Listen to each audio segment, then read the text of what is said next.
Hey folks, Tyler Tamerlane, Obscure Game Manager. Today we have from Spiral Arm Studios, the creators of the Maelstrom's Edge game, one of the Broken Faction's Close Combat Alien. How much more descriptive can we get? I'm not sure. Shall we take a look at him there? Yes, we shall. Give me one sec.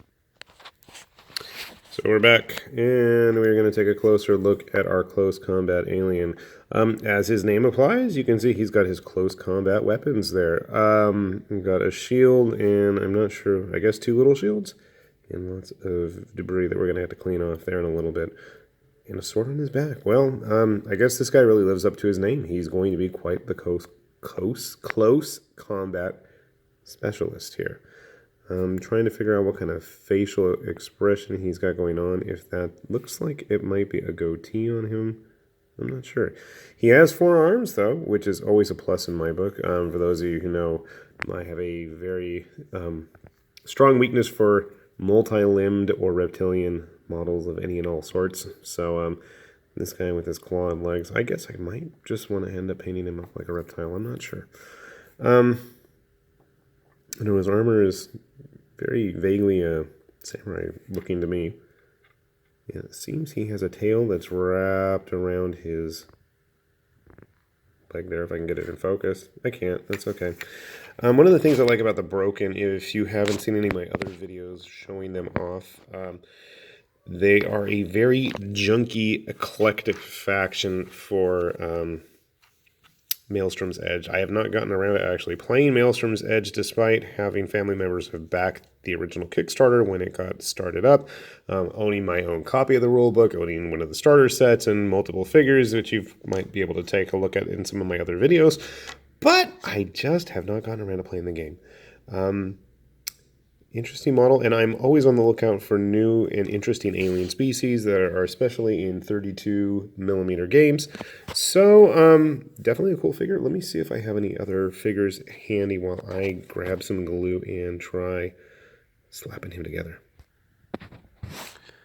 Alright, well, after scrounging around and being in a bit of a rush, I couldn't find the glue that I wanted to use to put him together, so he's just going to have to be semi-armless for the time being. I did manage to grab a couple of eclectic pieces out of my cabinet that was nearby. What's his name? Vizard, I believe. So just to give you a sense of scale, sadly, I can't find any of my basic Marines, so you're going to have to settle for Astorath with his broken mace there that replaced the axe that I dropped him. Plague Marine while we're at it. So he's a little bit smaller than the GW stuff, but I want to say that's the case for just about all the Maelstrom's Edge figures so far that I've encountered.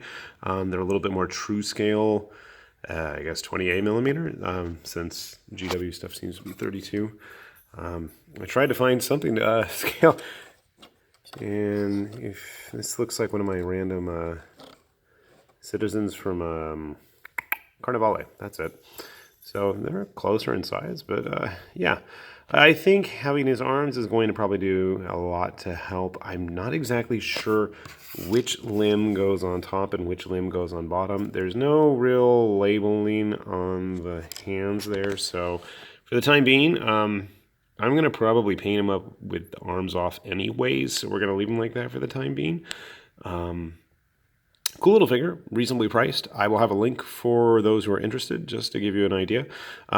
If you're into multi-limbed, multi-weaponed figures like I am, this is a great addition to your collection. Flying Vampire can leave, he's in the way. Just to give him a better look there.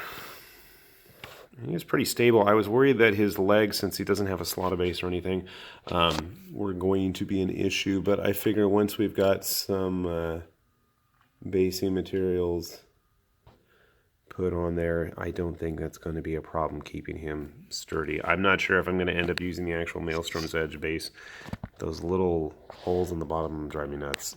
Sorry, Spiral Edge guys. I love your models, but the bases irk me.